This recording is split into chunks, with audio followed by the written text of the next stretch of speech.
사도신경으로 우리의 신앙을 고백하겠습니다. 나는 전능하신 아버지 하나님, 천지의 창조주를 믿습니다.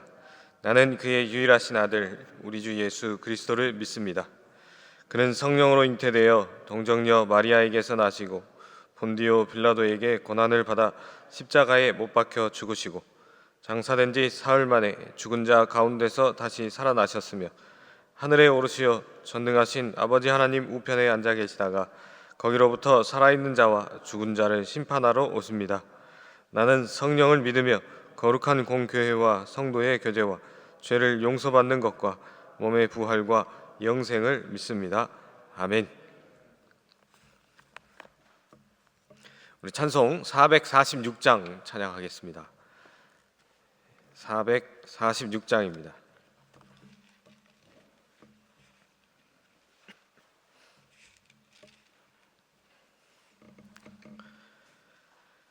주 음성 외에는 참 기쁨 없도다. 날 사랑하신 주 늘 계시옵소서. 기쁘고 기쁘도다. 항상 기쁘도다. 나 주께 왔사오니 복 주옵소서. 나 주께 왔으니 복 주시옵소서. 주 함께 계시면 큰 시험이기네. 기쁘고 기쁘도다. 항상 기쁘도다. 나 주께 왔사오니 복 주옵소서. 주 떠나가시면 내 생명 헛되네. 기쁘나 슬플 때 늘 계시옵소서. 기쁘고 기쁘도다. 항상 기쁘도다. 나 주께 왔사오니 복 주옵소서. 그 귀한 언약을 이루어 주시고 주 명령 따를 때 늘 계시옵소서. 기쁘고 기쁘도다. 항상 기쁘도다.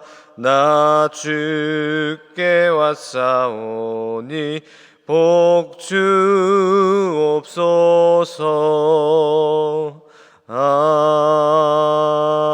아멘. 우리 찬송 540장 한 장 더 찬양하겠습니다.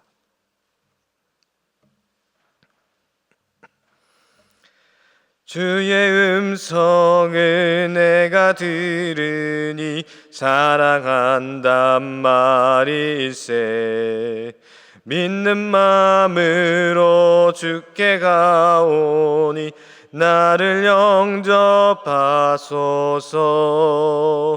내가 매일 십자가 앞에 더 가까이 가오니 구세주의 흘린 보배 피로써 나를 정케 하소서.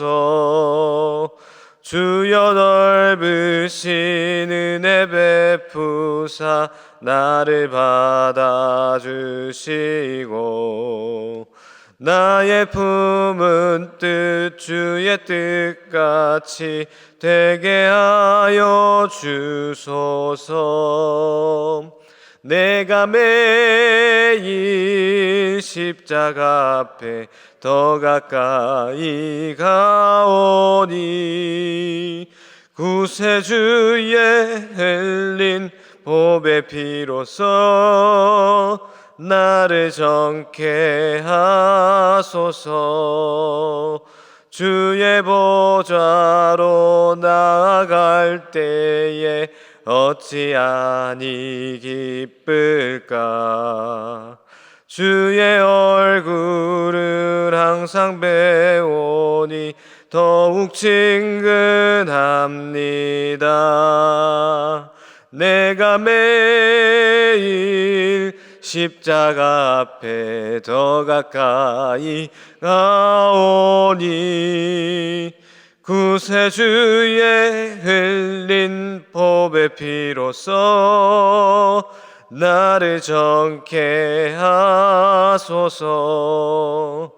우리 구주의 넓은 사랑을 증량할 자 없으며 주가 주시는 참된 기쁨도 헤아릴 수 없도다. 내가 매일 십자가 앞에 더 가까이 가오니 구세주의 흘린 보배 피로써 나를 정케 하소서. 아멘. 하나님 말씀 보겠습니다. 하나님 말씀은 고린도전서 4장 1절부터 5절 말씀입니다. 신약성경 267페이지에 있습니다. 고린도전서 4장 1절부터 5절 말씀. 우리 찾으셨으면 우리 함께 교독하도록 하겠습니다. 사람이 마땅히 우리를 그리스도의 일꾼이요 하나님의 비밀을 맡은 자로 여길지어다. 그리고 맡은 자들에게 구할 것은 충성이니라. 너희에게나 다른 사람에게나 판단받는 것이 내게는 매우 작은 일이라. 나도 나를 판단하지 아니하노니 내가 자책하여 아무것도 깨닫지 못하나 이로 말미암아 의롭다함을 얻지 못하노라. 다만 나를 심판하시는 주시니라. 함께 읽겠습니다. 그러므로 때가 이르기 전 곧 주께서 오시기까지 아무것도 판단하지 말라. 그가 어둠에 감추인 것들을 드러내고 마음의 뜻을 나타내시리니 그때에 각 사람에게 하나님으로부터 칭찬이 있으리라. 아멘. 이 고린도 지역은 이 그리스, 고대 그리스의 아주 중요한 무역의 도시였습니다. 그래서 사람들이 많이 왔다 갔다 하기 때문에 다양한 문화 그리고 종교가 공존하던 곳이었죠. 그와 동시에 물질주의와 향락주의, 다시 말해 이 육체적이나 이 정신적인 쾌락을 추구해서 도덕적으로는 굉장히 타락한 도시였다 그럽니다. 이러한 환경 속에 있는 이 고린도 교회는 여러 가지로 문제가 있었습니다. 성도들 간의 파벌 싸움이, 또 은사 문제에 대한 잘못된 이해, 또 성적인 문란함, 이런 것들이 이 교회 공동체의 아주 건강을 위협하는 심각한 문제들로 여겨졌다는 거예요. 이런 혼란스러운 상황 속에서 사도 바울은 오늘 본문 1절에서 자신과 아볼로와 같은 사역자들을 사람들이 그리스도의 일꾼이요 또 하나님의 비밀을 맡은 자로 여겨야 된다라고 권면하고 있습니다. 그러니까 여기서 사용된 일꾼이라는 단어는 당시 주로 이 지중해에서 전투나 무역 용어로 사용된 이 배의 가장 밑바닥에서 노를 젓는 사람을 의미합니다. 바울이 이러한 표현은 사도로 세워진 사람들을 높이거나 특별한 사람들로 여기지 말라는 거죠. 오직 그리스도께 속해 헌신하는 종으로서 여겨져야 된다. 자신을 높이지 않는 것입니다. 바울이 이렇게 표현한 이유는 당시 이 고린도 교회 안에 바울파, 아볼로파, 또 게바파 등 이 다양한 파벌이 형성되어 있었기 때문에 그렇습니다. 그래서 그들은 서로 자신을 높이고 자신들에게 속하지 않은 사람들을 비난하는, 서로 간에 싸우는, 다투는 모습을 가지고 있었다는 거예요. 바울은 이러한 분열된 상황 속에서 사역자들의 진정한 정체성은 오직 그리스도의 종이다. 그리고 바울과 아볼로 또 베드로처럼 사람인 사도가 숭배의 대상이나 추종자들이 되어서는 안 된다라는 거예요. 더 나아가서 바울은 자신들을 이 하나님의 비밀을 맡은 자라고 지칭합니다. 이것은 집안이나 재산의 업무를 책임지고 관리하는 청지기를 의미합니다. 따라서 하나님께서는 이 복음이라는 귀한 비밀을 사도들에게 맡기셨고, 또 그들은 이 복음을 신실하게 전하고 가르칠 책임이 있었다라는 것이지요. 여기서 말하는 비밀은 당시 유대인들에게 감추어져 있었지만 그리스도의 십자가와 부활을 통해서 모든 사람에게 드러나 있는 이 구원의 길을 의미합니다. 오늘날 우리도 역시 이 혼란스러운 세상을 살아가죠. 고린도 교회에도 여러 가지 혼란스러운 상황이 있었지만 요즘 우리가 사는 시대에도 여러 가지 혼란스러운 일들이 많이 있습니다. 다양한 가치관 그리고 주장들이 있고, 또 이념의 어떤 다름으로 인해서 서로 간에 또 다름이 있고요. 때로는 무엇이 진리인지 분별하기 어려울 때가 참으로 많습니다. 이러한 시대 속에서 성도인 우리는 우리의 정체성을 바로 기억해야 된다는 거지요. 우리는 세상의 기준이나 어떤 유행, 세상의 흐름을 따라가서는 안 되는 존재들입니다. 예수 그리스도의 종이고 복음의 귀한 진리를 맡은 청지기와 같은 사람들이기 때문에 그래요. 우리의 각자에게 맡겨진 자리에서 겸손히 주님을 섬기고 또 복음을 전하며 살아가는 것이 우리의 가장 중요한 사명이자 정체성인 것을 우리가 꼭 기억해야 합니다. 그리고 나서 바울은 이러한 사명자에게 있어서 가장 필요한 것이 무엇인지 또 알려주게 되는데요. 그것은 바로 충성입니다. 오늘 본문 2절이 이렇게 말씀하죠. 그리고 맡은 자들에게 구할 것은 충성이니라. 당시 이 고린도 교회 성도들은 자신들이 따르는 지도자를 자랑하고 다른 파벌, 바울파, 아볼로파 이렇게 다른 파벌들을 비난하는 것에 자신의 온 힘들을 쏟았습니다. 하지만 바울은 그들에게 가장 중요한 것이 다른 것이 아니라 하나님께서 맡기신 복음에 대한 충성이다라고 강조하고 있는 것이지요. 여기서 말하는 충성은 단순히 성실하게 일하는 것을 넘어서 변함없이 진실하게, 그래서 믿음직하게 이 일을 감당하는 것을 말합니다. 성경에 다니엘이라는 인물이 등장하죠. 이 다니엘이라는 사람이 어떤 사람입니까? 이스라엘의 바벨론의 이 포로로 잡혀갔을 때 그곳에서 살게 된 아주 젊은 청년입니다. 그는 뛰어난 지혜와 총명함을 인정받아서 바벨론 왕국의 고위 관료가 되죠. 하지만 다니엘은 새로운 환경과 이방 문화 속에서도 하나님에 대한 이 철저한 신앙을 지켜나갔습니다. 어느 날 바벨론의 이 여러 신하들이 다니엘을 시기해서 왕에게 새로운 법령을 제정하도록 독촉하죠. 그 내용은 30일 동안 왕 외에 다른 신이나 어떤 사람에게 전하거나 기도하는 사람은 사자굴에 넣겠다라는 법이었습니다. 왕은 그들의 간교한 술수에 넘어가서 그 법에 도장을 찍고 그 법이 바벨론 전 지역에 이렇게 이야기가 됩니다. 이 사실을 알게 된 다니엘은 어떻게 행동했습니까? 다니엘의 모습이 바뀌었나요? 아니죠. 우리가 잘 알다시피 다니엘은 왕의 명령이 들어와서 숨어서 기도하거나 자신의 행동을 바꾸지 않았습니다. 성경은 그 모습을 이렇게 기록하고 있습니다. 다니엘이 이 조서에 왕의 도장이 찍힌 것을 알고도 자기 집에 돌아가서는 윗방에 올라가 예루살렘으로 향한 창문을 열고 전에 하던 대로 하루 3번씩 무릎을 꿇고 기도하며 그의 하나님께 감사하였더라. 다니엘은 변함없이 진실하게 하나님의 말씀에 순종하는 삶을 살아갑니다. 오늘날 우리에게도 다양한 사명이 맡겨져 있죠. 가정에서는 부모로서, 또 누군가의 자녀로서, 또 직장에서는 동료로서, 또 그리스도인으로서 우리는 각자의 역할을 감당해야 합니다. 중요한 것은 우리가 어떤 위치에 있든지 어떤 곳에서 무엇을 하든지 하나님께서 우리에게 맡기신 그 자리에서 변함없는 마음으로 진실하게 신뢰할 수 있는 모습으로, 신앙인의 모습으로 살아가야 한다는 거예요. 이러한 하나님을 향한 우리의 충성이 하나님 나라를 확장하는 귀한 도구로서 쓰임받게 되기 때문입니다. 또한 고린도 교회 성도들은 이 서로를 비판하고 또 판단하는 데 익숙했습니다. 그래서 바울은 이러한 그들의 태도에 대해서 단호하게 이야기하죠. 오늘 본문 3절 4절입니다. 너희에게나 다른 사람에게나 판단받는 것이 내게는 매우 작은 일이라. 나도 나를 판단하지 아니하노니 내가 자책할 아무것도 깨닫지 못하나 이로 말미암아 의롭다함을 얻지 못하노라. 다만 나를 심판하시리는 주시니라. 바울은 이 사람들의 평가에 연연하지 않았던 사람입니다. 심지어 자기 자신조차 스스로 판단하지 않는다라고 말하지요. 이것은 바울의 어떤 자신의 행위가 완벽하다, 나는 뭐 당신들에게 판단받을 만한 어떤 것도 없다, 뭐 이런 것이 아니죠. 오직 공의로우신 하나님만이 우리를 판단하실 분이라는 이야기입니다. 당시 고린도 사회는 이 수사학이 발달해서 사람들을 설득하고 또 자신의 주장을 돋보이게 하는 능력, 그러니까 소위 말해서 지혜를 굉장히 중요하게 여겼습니다.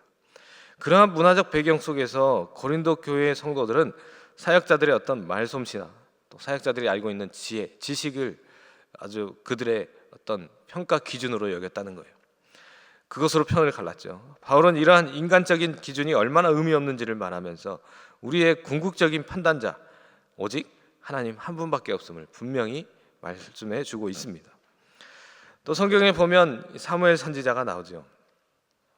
사무엘 선지자가 이제 하나님의 어떤 명령에 의해서 이새의 집에 가서 이스라엘의 두 번째 왕을 선택할 때 어떻게 합니까?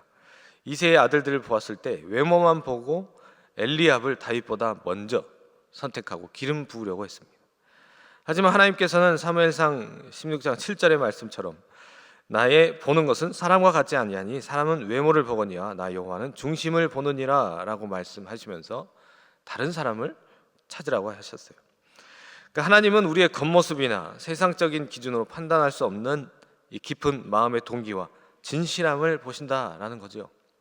우리는 종종 다른 사람의 말 한마디에 상처도 받고 때로는 나 자신의 부족함 때문에 낙심하거나 쓰러져 있기도 합니다. 하지만 그럴 때마다 우리는 반드시 기억해야 합니다. 우리의 진정한 가치, 그것은 세상의 평가가 아닌, 세상의 기준이 아닌 하나님 앞에서 우리가 얼마나 진실하고 충성된 삶을 살아가느냐, 이것에 달려 있다는 것입니다. 마치 베드로가 예수님을 3번이나 부인했지만 회개하고 다시 주님의 충실한 제자가 되어서 그 사명을 능히 감당해 나갔듯이 우리도 오직 하나님만이 우리의 삶을 정확하게 판단하실 수 있는 분이심을 믿고 사람들의 평가에 흔들리지 않는 그런 믿음의 사람들이 되어야 합니다. 그리고 마지막으로 바울은 이 고린도 교회 성도들에게 미래에 있을 이 하나님의 심판을 기억하며 현재의 삶의 태도를 개선할 것, 그것을 권면합니다. 마지막 절 5절입니다. 그러므로 때가 이르기 전 곧 주께서 오시기까지 아무것도 판단하지 말라. 그가 어둠에 감추인 것을 드러내고 마음의 뜻을 나타내시리니 그때에 각 사람에게 하나님으로부터 칭찬이 있으리라. 우리는 종종 겉으로 드러난 모습만을 보고 쉽게 다른 사람을 판단하고 정죄하는 그런 경향이 있습니다. 우리가 말로는 하지 않더라도 우리의 마음속에 이미 답을 내리지요. 아, 저 사람은 이런 사람이야. 하지만 바울은 주님께서 다시 오는 날 그 어둠에 감추인 모든 것, 심지어 마음의 깊은 생각과 동기까지 모두 다 드러나게 될 것이다 라고 말합니다. 당시 고린도 교회 성도들은 은사 문제나 어떤 이 지도자의 문제로 서로 비판하고 정죄하는 그런 상황이었습니다. 그렇기 때문에 바울은 이러한 그들에게 섣부른 판단을 멈추고 오직 이 마지막 심판 때에 모든 것을 공정하게 드러내실 그 하나님만을 기다려라, 그분을 믿고 기다려라 라고 촉구하고 있는 것이죠. 마치 예수님의 비유 속에 가라지처럼 겉으로는 우리가 구별하기 힘들지만 마지막 날에 하나님께서 알곡과 가라지를 분명하게 구분하시는 것처럼 모든 것을 다 드러내실 때가 온다는 거예요. 우리는 완전하지 않기 때문에 당연히 때로 실수하고 넘어질 때가 있습니다. 그것은 다른 사람들도 마찬가지예요. 내가 실수하듯이, 내가 넘어지듯이 다른 사람들도 실수하고 넘어진다는 것. 그렇기 때문에 우리는 남들을 섣불리 판단하고 비난하기보다는 오히려 더 이해해주고 격려하고 용납하며 사랑으로 품어야 하는 것입니다. 우리가 해야 할 일은 서로의 부족함을 들춰내고 정죄하는 것이 아니라 서로를 위해서 기도하고 격려하며 함께 성장해 나가는 것, 그것이 바로 교회 공동체의 모습이죠. 주님께서 다시 오는 날 우리의 충성됨과 헌신에 따라 하나님께서 우리의 모습을 하나하나 다 칭찬해 주실 것입니다. 그날을 소망하며 지금 이 순간에도 우리에게 맡겨진 이 사명을 신실하게 감당하고 서로 사랑하며 격려하는 이 아름다운 우리 백운교회 교회 공동체를 만들어 나가야 하는 것입니다. 이 땅에서 우리는 이 세상의 평가에 흔들리지 말아야 합니다. 우리 오직 하나님께 대한 충성심으로 맡겨진 사명을 신실하게 감당해 나가는 것, 또한 서로를 판단하기보다는 사랑으로 격려하는 삶을 살아가는 것, 그렇게 살아가는 성도에게 주님께서 다시 오는 날 정말 귀한 칭찬과 상급이 기다리고 있다는 사실, 그렇게 우리는 이 새벽 우리의 마음속에 다시 한번 주님께 충성을 다짐하고 서로를 격려하며 하나님 앞에 하나님 나라를 이루어가는 그 복된 삶을 살아가기 위해 오늘도 힘써 기도하시고 또 오늘 기도한 대로 살아가는 그러한 오늘 하루가 되기를 주님의 이름으로 축복합니다. 기도하겠습니다. 사랑의 아버지 하나님, 감사합니다. 오늘도 이 첫날 첫 시간 다시 한번 하나님 앞에서 우리가 이 하루를 시작하게 하시니 너무나 감사합니다. 하나님, 오늘 말씀에 나오는 고린도 교회의 잘못된 모습들이 우리의 삶의 당연스러운 모습이지만 그럼에도 우리의 연약한 모습을 다시 한번 주님 앞에 고백하오니 주님께서 우리와 함께하여 주심으로 이 모든 것들을 이기고 승리하며 주님 앞에 더욱더 온전한 모습으로 살아가는 저희들의 삶이 될 수 있도록 주님 함께하여 주시옵소서. 특별히 아버지 하나님, 기도하는 이 시간 더욱더 주님을 붙잡고 성령의 충만함을 구하며 오늘 하루를 온전히 주님 앞에 올려드립니다. 하나님, 나의 삶을 주장해 주시고 우리의 모든 삶 가운데 친히 역사하여 주셔서 우리의 삶의 순간순간마다 주님의 은혜가 느껴지며 경험되어질 수 있도록 오늘의 삶을 인도하여 주시옵소서. 하나님, 정말 우리 사랑하는 교회 공동체, 우리 백운교회가 더욱더 주님의 모습에 온전한 모습으로 성장해 나가길 기대합니다. 우리가 맡은 바 사명, 주어진 사명을 능히 감당하며 더욱더 충성스러운 모습으로 주님 앞에 헌신하며 나가는 저희 모두가 되게 하여 주시옵소서.